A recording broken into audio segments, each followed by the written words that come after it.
हाँ जी, सत श्री अकाल गेम चेंजर्स ਸਕਸੈਸ ਦਾ ਰਾਹ ਚੈਨਲ ਤੇ ਆਪ ਸਭ ਦਾ ਜੀ ਆਇਆਂ ਨੂੰ। ਉਹ ਜਗ੍ਹਾ ਜਿੱਥੇ ਸਿੱਖ ਕਮਿਊਨਿਟੀ ਇਨਸਪਾਇਰ ਹੋਣ ਲਈ ਆਉਂਦੀ ਹੈ।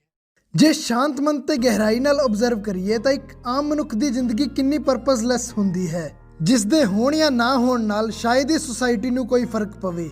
ਪਰ ਕੁਝ ਲੋਕ ਇਦਾਂ ਦੇ ਹੁੰਦੇ ਹਨ ਜਿਨ੍ਹਾਂ ਦੀ ਜ਼ਿੰਦਗੀ ਪੂਰੇ ਕੌਮ ਨੂੰ ਪ੍ਰਭਾਵਿਤ ਕਰਦੀ ਹੈ, ਹਰ ਇੱਕ ਨੂੰ ਪ੍ਰੇਰਨਾ ਦਿੰਦੀ ਹੈ। जन्म तो लैके अंतिम साह तक जिन्हां दी जिंदगी दा हर मोड़ एक गजब दी कहानी सुना रहा हुंदा है। बिल्कुल इहो जी ही एक कहानी है जरनल शबेग सिंह जी दी। जरनल शबेग सिंह जी ओही सन जिन्हां दे ट्रेंड कीते खाड़कू ਸਿੰਘਾਂ ने टैंक ते बख्तरबंद गड्डियां दी भी लंबे समय तक दरबार साहिब परिसर विच पेश नहीं जाण दित्ती सी। अज दुनिया उन्हां नूं तीजे घल्लूघारे दे संघर्ष करके याद करदी है, पर कौम ਦੇ ਹੱਕਾਂ ਲਈ ਲੜੀ ਇਸ ਜੰਗ ਤੋਂ ਪਹਿਲਾਂ ਵੀ ਉਹ ਜੰਗੇ ਮੈਦਾਨ ਵਿੱਚ ਇੱਕ ਇਹੋ ਜਿਹਾ ਇਤਿਹਾਸ ਸਿਰ ਚੁੱਕੇ ਸਨ ਜਿਸ ਦਾ ਨਤੀਜਾ ਅੱਜ ਅਸੀਂ ਦੁਨੀਆ ਦੇ ਨਕਸ਼ੇ ਤੇ ਬੰਗਲਾਦੇਸ਼ ਦੇ ਰੂਪ ਵਿੱਚ ਵੇਖ ਸਕਦੇ ਹਾਂ। ਮੈਂ ਗੱਲ ਕਰ ਰਿਹਾ ਹਾਂ 73 ਚ ਲੜੀ ਉਸ ਜੰਗ ਦੀ ਜਦੋਂ ਦੁਨੀਆ ਦੇ ਇਤਿਹਾਸ 'ਚ ਕਿਸੇ ਵੀ ਫੌਜ ਨੇ ਸਭ ਤੋਂ ਵੱਡਾ ਆਤਮ ਸਮਰਪਣ ਕੀਤਾ ਸੀ। ਜਦੋਂ 91,000 ਪਾਕਿਸਤਾਨੀ ਫੌਜੀਆਂ ਨੇ ਦੋ ਸਿੱਖ ਜਰਨੈਲਾਂ ਜਗਜੀਤ ਸਿੰਘ ਅਰੋੜਾ ਤੇ ਜਰਨਲ ਸ਼ਬੇਗ ਸਿੰਘ ਅੱਗੇ ਹੱਥ ਖੜੇ ਕਰ ਦਿੱਤੇ ਸੀ। ਬੰਗਲਾਦੇਸ਼ ਦੀ ਜੰਗ ਜਿੱਤਣ ਵਿੱਚ ਜਰਨਲ ਸ਼ਬੇਗ ਸਿੰਘ ਜੀ ਦਾ ਅਹਿਮ ਰੋਲ ਸੀ। ਉਹਨਾਂ ਦੇ ਨਾਲ ਕਈ ਜਣਿਆਂ ਨੂੰ ਇਹ ਆਫਰ ਦਿੱਤਾ ਗਿਆ ਸੀ, ਪਰ ਬੇਗਾਨੀ ਧਰਤੀ ਤੇ ਜਾ ਕੇ ਇੰਨੀ ਖਤਰਨਾਕ ਡਿਊਟੀ ਕਰਨ ਲਈ ਕੋਈ ਹੋਰ ਤਿਆਰ ਨਹੀਂ ਹੋਇਆ ਸੀ, ਕਿਉਂਕਿ ਜਦੋਂ ਇਹੋ ਜਿਹੇ ਮਿਸ਼ਨ ਵਿੱਚ ਕੋਈ ਫੌਜੀ ਬੇਗਾਨੀ ਧਰਤੀ ਤੇ ਫੜਿਆ ਜਾਂਦਾ ਹੈ ਤਾਂ ਉਸ ਨੂੰ ਸ਼ਹੀਦ ਦਾ ਦਰਜਾ ਮਿਲਣਾ ਤਾਂ ਬੜੀ ਦੂਰ ਦੀ ਗੱਲ ਹੈ। ਆਪਣਾ ਦੇਸ਼ ਹੀ ਉਸ ਨੂੰ ਪਛਾਣਨ ਤੋਂ ਮਨਾ ਕਰ ਦਿੰਦਾ ਹੈ, ਕਿਉਂਕਿ ਜੇ ਉਹ ਮੰਨ ਲੈਣ ਕਿ ਸਾਡਾ ਫੌਜੀ ਤੁਹਾਡੇ ਦੇਸ਼ 'ਚ ਆ ਕੇ ਆਪੱਤੀਯੋਗ ਕੰਮਾਂ ਨੂੰ ਅੰਜਾਮ ਦੇ ਰਿਹਾ ਸੀ ਤਾਂ ਫਿਰ ਗੱਲ ਬਹੁਤ ਅੱਗੇ ਵੱਧ ਜਾਂਦੀ ਹੈ ਤੇ ਦੁਸ਼ਮਣ ਦੇਸ਼ ਦੇ ਜਸੂਸਾਂ ਦੀ ਪਾਕਿਸਤਾਨ ਵਰਗੇ ਦੇਸ਼ ਕੀ ਹਾਲਤ ਕਰਦੇ ਹਨ ਇਹ ਤਾਂ ਆਪਾਂ ਸਾਰੇ ਹੀ ਜਾਣਦੇ ਹਾਂ। ਪਰ ਜਰਨਲ ਸ਼ਬੇਗ ਸਿੰਘ ਦੇਸ਼ ਲਈ ਇੰਨੇ ਸਮਰਪਿਤ ਸਨ ਕਿ ਇਹ ਸਭ ਜਾਣਦੇ ਹੋਏ ਵੀ ਉਹਨਾਂ ਨੇ ਇਸ ਮਿਸ਼ਨ ਲਈ ਹਾਮੀ ਭਰ ਦਿੱਤੀ ਤੇ ਕਈ ਮਹੀਨਿਆਂ ਤੱਕ ਦੁਸ਼ਮਣ ਦੇਸ਼ 'ਚ ਮੁਸਲਮਾਨ ਭੇਸ 'ਚ ਰਹੇ ਤੇ ਬਾਗੀ ਫੌਜੀਆਂ ਨੂੰ ਆਜ਼ਾਦੀ ਦੇ ਸੰਘਰਸ਼ ਲਈ ਤਿਆਰ ਕੀਤਾ, ਜੋ ਕਿ ਇੱਕ ਹਾਈ ਰਿਸਕੀ ਤੇ ਪਹਾੜ ਜਿੱਡਾ ਕੰਮ ਸੀ। ਇਸ ਤੋਂ ਇਲਾਵਾ ਉਹਨਾਂ ਨੂੰ ਇਸ ਮਿਸ਼ਨ ਲਈ ਚੁਣੇ ਜਾਣ ਦਾ ਮੇਨ ਕਾਰਨ ਇਹ ਵੀ ਸੀ ਕਿ ਇਸ ਜੰਗ ਨੂੰ ਜ਼ਿਆਦਾਤਰ ਮੋਰਚਿਆਂ ਤੇ ਗੁਰੀਲਾ ਵਾਰ ਦੇ ਰੂਪ ਵਿੱਚ ਹੀ ਲੜਿਆ ਜਾਣਾ ਸੀ ਤੇ ਜਰਨਲ ਸ਼ਬੇਗ ਸਿੰਘ ਉਸ ਸਮੇਂ ਗੁਰੀਲਾ ਵਾਰ ਦੇ ਵਰਲਡ 'ਚ ਸਭ ਤੋਂ ਵੱਡੇ ਐਕਸਪਰਟ ਸਨ। ਹਾਂਜੀ, ਬਿਲਕੁਲ ਠੀਕ ਸੁਣਿਆ ਤੁਸੀਂ, ਇੰਡੀਆ ਦੇ ਨਹੀਂ ਵਰਲਡ ਦੇ ਨੰਬਰ 1। ਉਹ ਸਰਕਾਰ ਵੱਲੋਂ ਭੇਜੇ ਜਾਂ ਤੇ ਕਈ ਦੇਸ਼ਾਂ ਦੀਆਂ ਆਰਮੀਜ਼ ਨੂੰ ਗੁਰੀਲਾ ਵਾਰ ਦੀ ਟ੍ਰੇਨਿੰਗ ਦੇ ਚੁੱਕੇ ਸਨ। ਬੰਗਲਾਦੇਸ਼ 'ਚ ਭੇਸ ਬਦਲ ਕੇ ਰਹਿੰਦਿਆਂ ਉਹਨਾਂ ਛੇਤੀ ਹੀ ਕਈ ਬਾਗੀ ਆਗੂਆਂ ਜਿਵੇਂ ਜਰਨਲ ਉਸਮਾਨੀ, ਮੇਜਰ ਜੀਆ ਤੇ ਕਈ ਹੋਰ ਵੱਡੇ ਅਫਸਰਾਂ ਨੂੰ ਆਪਣੇ ਪੱਖ ਵਿੱਚ ਕਰ ਲਿਆ। ਇਸ ਫੌਜ ਦਾ ਨਾਮ ਮੁਕਤੀਬਾਣੀ ਵੀ ਜਰਨਲ ਸ਼ਬੇਗ ਸਿੰਘ ਨੇ ਹੀ ਰੱਖਿਆ ਸੀ।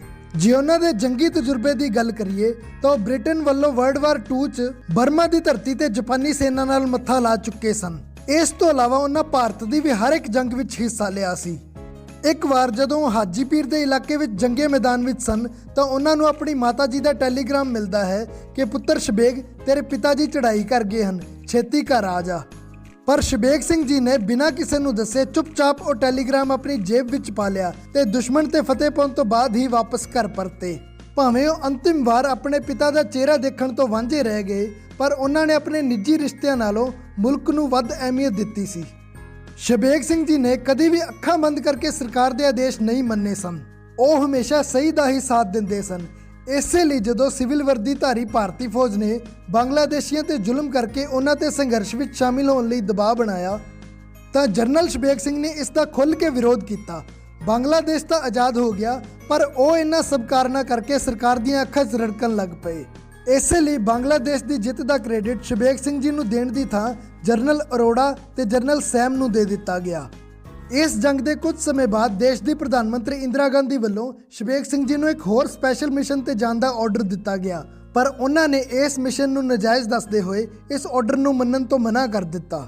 ਕੁਝ ਸਮਾਂ ਹੋਰ ਲੰਘਿਆ ਤੇ ਸੀਨੀਅਰਟੀ ਲਿਸਟ ਦੇ ਹਿਸਾਬ ਨਾਲ ਫੌਜ ਦੇ ਅਗਲੇ ਮੁਖੀ ਬਣਨ ਦੇ ਦਾਅਵੇਦਾਰ ਜਰਨਲ ਸ਼ਬੇਗ ਸਿੰਘ ਜੀ ਸਨ, ਪਰ ਸਰਕਾਰ ਇਹੋ ਜਿਹੇ ਅਹੁਦਿਆਂ ਤੇ ਹਮੇਸ਼ਾ ਯੈਸ ਮੈਨ ਅਫਸਰ ਹੀ ਅਪਾਇੰਟ ਕਰਨਾ ਚਾਹੁੰਦੀ ਹੈ, ਜੋ ਚੰਗੇ ਮਾੜੇ ਦਾ ਫਰਕ ਕੀਤੇ ਬਿਨਾ ਸਰਕਾਰ ਦੀ ਹਰ ਨੀਤੀ ਨੂੰ ਪੂਰੇ ਪ੍ਰਭਾਵ ਨਾਲ ਉਸੇ ਤਰ੍ਹਾਂ ਲਾਗੂ ਕਰਨ ਜਿਵੇਂ ਸਰਕਾਰ ਚਾਹੁੰਦੀ ਹੈ। ਪਰ ਸ਼ਬੇਗ ਸਿੰਘ ਜੀ ਇਸ ਮਾਮਲੇ ਵਿੱਚ ਫਿੱਟ ਨਹੀਂ ਬੈਠਦੇ ਸਨ, ਸੋ ਉਹਨਾਂ ਨੂੰ ਚਾਰਜ ਦੇਣ ਦੀ ਥਾਂ ਰਸਤੇ 'ਚੋਂ ਹਟਾਉਣ ਦੀ ਸਾਜ਼ਿਸ਼ ਰਚੀ ਗਈ। ਆਰਮੀ 'ਚ ਅਰਬਾਂ ਖਰਬਾਂ ਰੁਪਏ ਦਾ ਬੋਫੋਰਸ ਘੁਟਾਲਾ ਹੋਇਆ, ਰਾਫੇਲ ਘੁਟਾਲਾ ਹੋਇਆ, ਇੱਥੋਂ ਤੱਕ ਕਿ ਸ਼ਹੀਦ ਫੌਜੀਆਂ ਦੇ ਕਫਨਾਂ ਨੂੰ ਵੀ ਨਹੀਂ ਛੱਡਿਆ ਗਿਆ। ਪਰ ਇਹਨਾਂ ਮਾਮਲਿਆਂ 'ਚ ਹਜੇ ਤੱਕ ਕੋਈ ਕੇਸ ਦਰਜ ਨਹੀਂ ਕੀਤਾ ਗਿਆ। ਬਟ ਜਰਨਲ ਸ਼ਬੇਗ ਸਿੰਘ ਜੀ ਤੇ ਆਰੋਪ ਲਗਾਇਆ ਗਿਆ ਕਿ ਉਹਨਾਂ ਮਿਲਟਰੀ ਦੇ ਇੱਕ ਟਰੱਕ ਨੂੰ ਘੱਟ ਦਾਮ ਤੇ ਖਰੀਦ ਲਿਆ ਹੈ। ਇਸ ਟਰੱਕ ਦਾ ਮੁੱਲ ਕੋਈ ਇੰਨਾ ਜ਼ਿਆਦਾ ਨਹੀਂ ਸੀ ਕਿ ਇੰਨੀ ਵੱਡੀ ਪੋਸਟ ਦਾ ਅਫਸਰ ਇੰਨੀ ਛੋਟੀ ਰਕਮ ਲਈ ਘਪਲਾ ਕਰੇ, ਪਰ ਸਾਜ਼ਿਸ਼ ਕਰਨ ਵਾਲਿਆਂ ਨੂੰ ਤਾਂ ਸਿਰਫ ਬਹਾਨਾ ਚਾਹੀਦਾ ਸੀ। ਇਸ ਤੋਂ ਇਲਾਵਾ ਇੱਕ ਆਰੋਪ ਇਹ ਵੀ ਲਗਾਇਆ ਗਿਆ ਕਿ ਉਹਨਾਂ ਮਿਲਟਰੀ ਦੇ ਇੱਕ ਜੂਨੀਅਰ ਅਫਸਰ ਤੋਂ ਇੱਕ ਚਾਂਦੀ ਦੀ ਪਲੇਟ ਤੋਹਫੇ ਵਿੱਚ ਲਈ ਹੈ। ਇਹਨਾਂ ਦੋ ਮਾਮੂਲੀ ਆਰੋਪਾਂ ਦੇ ਆਧਾਰ ਤੇ ਜਰਨਲ ਦੀ ਪੋਸਟ ਜੁਆਇਨ ਕਰਨ ਤੋਂ 2 ਦਿਨ ਪਹਿਲਾਂ ਹੀ ਉਹਨਾਂ ਦਾ ਕੋਰਟ ਮਾਰਸ਼ਲ ਕਰ ਦਿੱਤਾ ਗਿਆ। ਉਹ ਗੱਲ ਅੱਡ ਹੈ ਕਿ ਉਹਨਾਂ ਦੀ ਸ਼ਹੀਦੀ ਤੋਂ ਬਾਅਦ ਜਦੋਂ ਕੋਰਟ ਕੇਸ 'ਚ ਇਸ ਦਾ ਫੈਸਲਾ ਆਇਆ ਤਾਂ ਉਹਨਾਂ ਨੂੰ ਬਾਈਜਿਤ ਬਰੀ ਕਰ ਦਿੱਤਾ ਗਿਆ। ਇਸ ਗੱਲ ਤੋਂ ਬੜੇ ਨਿਰਾਸ਼ ਹੋਏ। ਉਹਨਾਂ ਦਾ ਸਰਕਾਰ ਪ੍ਰਤੀ ਮੋਹ ਭੰਗ ਹੋ ਗਿਆ ਕਿ ਜਿਹੜੇ ਦੇਸ਼ ਦੀ ਮੈਂ ਆਪਣੀ ਜਾਨ ਦੀ ਬਾਜੀ ਲਾ ਕੇ ਸੇਵਾ ਕੀਤੀ, ਉਹਨਾਂ ਨੇ ਅੱਜ ਮੈਨੂੰ ਆਹ ਸਿਲਾ ਦਿੱਤਾ। ਮਨ 'ਚ ਦਗੇਬਾਜੀ ਦੀ ਪੀੜ ਲਏ ਉਹਨਾਂ ਦੇ ਪੈਰ ਗੁਰੂ ਘਰ ਵੱਲ ਮੁੜ ਗਏ। ਉਹਨਾਂ ਹਰਮੰਦਰ ਸਾਹਿਬ ਆ ਕੇ ਮੱਥਾ ਟੇਕਿਆ। ਹਰਮੰਦਰ ਸਾਹਿਬ ਦੀ ਧਰਤੀ ਤੇ ਵਿਚਰਦਿਆਂ ਉਹਨਾਂ ਦਾ ਆਪਣੇ ਪੁਰਖਾਂ ਨਾਲ ਜੁੜਾਅ ਬਹੁਤ ਵੱਧ ਗਿਆ ਸੀ, ਕਿਉਂਕਿ ਕਿਸੇ ਸਮੇਂ ਉਹਨਾਂ ਦੇ ਪੁਰਖਾਂ ਨੇ ਵੀ ਇਸੇ ਧਰਤੀ ਤੇ ਹੀ ਜ਼ਾਲਮਾਂ ਨੂੰ ਸੋਧਾ ਲਾਇਆ ਸੀ। ਜੇ ਗੱਲ ਕਰੀਏ ਸ਼ਬੇਗ ਸਿੰਘ ਜੀ ਦੇ ਪਿਛੋਕੜ ਦੀ, ਤਾਂ ਅਬਦਾਲੀ ਦੇ ਰਾਜ ਵਿੱਚ ਹਰਮੰਦਰ ਸਾਹਿਬ ਦੀ ਪਵਿੱਤਰਤਾ ਭੰਗ ਕਰਨ ਵਾਲੇ ਮੱਸੇ ਰੰਗੜ ਦਾ ਸਿਰ ਵੱਢ ਕੇ ਲਿਜਾਣ ਵਾਲੇ 2 ਸੂਰਮੇ ਸਨ, ਬਾਬਾ ਸੁੱਖਾ ਸਿੰਘ ਜੀ ਤੇ ਬਾਬਾ ਮਹਿਤਾਬ ਸਿੰਘ ਜੀ ਭੰਗੂ। ਇਹਨਾਂ ਮਹਿਤਾਬ ਸਿੰਘ ਜੀ ਦਾ ਪੋਤਾ ਸੀ ਸਰਦਾਰ ਰਤਨ ਸਿੰਘ ਭੰਗੂ, ਜਿਸ ਨੇ ਸਿੱਖ ਕੌਮ ਦੀ ਮਹਾਨ ਰਚਨਾ ਸ਼੍ਰੀ ਪੰਥ ਪ੍ਰਕਾਸ਼ ਗ੍ਰੰਥ ਲਿਖਿਆ ਸੀ। ਤੇ ਇਹਨਾਂ ਸੂਰਮੇ ਤੇ ਵਿਦਵਾਨਾਂ ਦੀ ਕੁੱਲ ਚੋਂ ਹੀ ਅੱਗੇ 5ਵੀਂ ਪੀੜ੍ਹੀ 'ਚ ਸਰਦਾਰ ਭਗਵਾਨ ਸਿੰਘ ਜੀ ਦੇ ਘਰ ਜਨਮ ਲਿਆ ਸੀ ਜਰਨਲ ਸ਼ਬੇਗ ਸਿੰਘ ਜੀ ਨੇ। ਉਹਨਾਂ ਦੀ ਮਾਤਾ ਜੀ ਦਾ ਨਾਮ ਬੀਬੀ ਪ੍ਰੀਤਮ ਕੌਰ ਸੀ ਤੇ ਉਹ ਆਪਣੇ 5 ਭੈਣ ਭਰਾਵਾਂ 'ਚ ਸਭ ਤੋਂ ਵੱਡੇ ਸਨ। ਮੁੱਢਲੀ ਵਿੱਦਿਆ ਤੋਂ ਬਾਅਦ ਉਹਨਾਂ ਨੇ ਖਾਲਸਾ ਕਾਲਜ ਅੰਮ੍ਰਿਤਸਰ ਵਿੱਚ ਦਾਖਲਾ ਲਿਆ ਤੇ ਫਿਰ ਉੱਚ ਸਿੱਖਿਆ ਲਈ ਗਵਰਨਮੈਂਟ ਕਾਲਜ ਲਾਹੌਰ ਜੁਆਇਨ ਕੀਤਾ। ਉਹਨਾਂ ਦੀ ਦਲੇਰੀ ਦਾ ਅੰਦਾਜ਼ਾ ਸਿਰਫ ਇਸੇ ਗੱਲ ਤੋਂ ਲਗਾਇਆ ਜਾ ਸਕਦਾ ਹੈ ਕਿ ਲਾਹੌਰ ਕਾਲਜ 'ਚ ਹੋਏ ਬ੍ਰਿਟਿਸ਼ ਆਰਮੀ ਦੇ ਟ੍ਰੇਨਿੰਗ ਟ੍ਰਾਇਲ ਨੂੰ ਪਾਸ ਕਰਕੇ ਆਰਮੀ ਨੂੰ ਜੁਆਇਨ ਕਰਨ ਵਾਲੇ ਉਹ ਲਾਹੌਰ ਜ਼ਿਲ੍ਹੇ ਦੇ ਸਿਰਫ ਇੱਕੋ ਇੱਕ ਕੈਂਡੀਡੇਟ ਸਨ। ਜੇ ਗੱਲ ਕਰੀਏ ਉਹਨਾਂ ਦੇ ਗਿਆਨ ਪੱਖ ਦੀ, ਤਾਂ ਉਹ ਹਿੰਦੀ, ਪੰਜਾਬੀ ਤੇ ਇੰਗਲਿਸ਼ ਤੋਂ ਇਲਾਵਾ ਗੁਰਖਾਲੂ, ਬਾਂਗਲਾ, ਉਰਦੂ ਤੇ ਪਰਸ਼ੀਅਨ ਭਾਸ਼ਾ ਬੋਲਣ ਵਿੱਚ ਵੀ ਨਿਪੁੰਨ ਸਨ।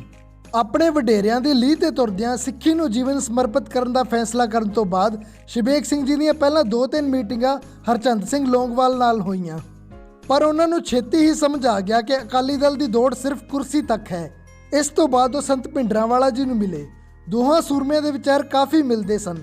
ਸੰਤ ਜੀ ਦੀ ਸੱਚੀ ਸੁੱਚੀ ਸ਼ਖਸੀਅਤ ਨੂੰ ਪਛਾਣ ਕੇ ਉਹਨਾਂ ਸੰਤ ਜੀ ਦੀ ਅਗਵਾਈ ਵਿੱਚ ਇਸ ਮੂਵਮੈਂਟ ਨੂੰ ਜੁਆਇਨ ਕਰ ਲਿਆ। ਉਹਨਾਂ ਦਿਨਾਂ 'ਚ ਸਿੱਖਾਂ ਵੱਲੋਂ ਜੇਲ੍ਹਾਂ ਭਰੋ ਮੂਵਮੈਂਟ ਚੱਲ ਰਿਹਾ ਸੀ। ਸਰਕਾਰ ਦੇ ਦਬਾਅ ਦਿਨੋਂ ਦਿਨ ਵੱਧਦਾ ਜਾ ਰਿਹਾ ਸੀ। ਸਾਰੇ ਸਰਕਾਰੀ ਢਾਂਚੇ ਦੀ ਬਾਗਡੋਰ ਸਿਰਫ ਇੱਕੋ ਪਾਰਟੀ ਦੇ ਹੱਥ ਵਿੱਚ ਸੀ ਤੇ ਲੀਡਰਾਂ ਦਾ ਸ਼ੈਤਾਨੀ ਦਿਮਾਗ ਇਸ ਦਬਾਅ 'ਚੋਂ ਵੀ ਫਾਇਦਾ ਚੱਕਣ ਦੀ ਫਿਰਾਤ ਵਿੱਚ ਸੀ। ਇਸ ਲਹਿਰ ਦੇ ਖਿਲਾਫ ਸਾਰੇ ਦੇਸ਼ ਵਿੱਚ ਜ਼ਹਿਰੀਲਾ ਪ੍ਰਚਾਰ ਕੀਤਾ ਗਿਆ। ਸੰਤ ਭਿੰਡਰਾਂਵਾਲਾ ਜੀ ਨੂੰ ਹਿੰਦੂਤਵ ਦਾ ਕਾਤਿਲ ਤੇ ਦੇਸ਼ ਦੀ ਅਖੰਡਤਾ ਨੂੰ ਖਤਰਾ ਬਣਾ ਕੇ ਪੇਸ਼ ਕੀਤਾ ਗਿਆ। ਲੋਕ ਸਭਾ ਚੋਣਾਂ ਆਉਣ ਵਾਲੀਆਂ ਸੀ ਤੇ ਅਸਲ 'ਚ ਉਹਨਾਂ ਦਾ ਮਕਸਦ ਆਉਣ ਵਾਲੀਆਂ ਚੋਣਾਂ ਵਿੱਚ ਪੰਜਾਬ ਨੂੰ ਛੱਡ ਕੇ ਬਾਕੀ ਸਾਰੀਆਂ ਸਟੇਟਾਂ ਦੀਆਂ ਵੋਟਾਂ ਨੂੰ ਟਾਰਗੇਟ ਕਰਨਾ ਸੀ। ਸੰਤ ਜੀ ਦੇ ਲਗਭਗ ਸਾਰੇ ਸਲਾਹਕਾਰ ਇਸ ਪ੍ਰਚਾਰ ਨੂੰ ਬਸ ਇੱਕ ਕੋਲਡ ਵਾਰ ਸਮਝ ਰਹੇ ਸਨ, ਬਟ ਸ਼ਬੇਗ ਸਿੰਘ ਜੀ ਨੇ ਇਹਨਾਂ ਦੀ ਧੋਖੇ ਭਰੀ ਨੀਤੀ ਨੂੰ ਸਮਝਦੇ ਹੋਏ ਉਦੋਂ ਹੀ ਕਹਿਤਾ ਸੀ ਕਿ ਸਾਨੂੰ ਇੱਕ ਵੱਡੀ ਜੰਗ ਲਈ ਤਿਆਰ ਰਹਿਣ ਦੀ ਲੋੜ ਹੈ। ਇਸੇ ਲਈ ਫਿਰ ਉਹਨਾਂ ਸਿੰਘਾਂ ਦੀ ਹਥਿਆਰਬੰਦ ਟ੍ਰੇਨਿੰਗ ਸ਼ੁਰੂ ਕਰ ਦਿੱਤੀ।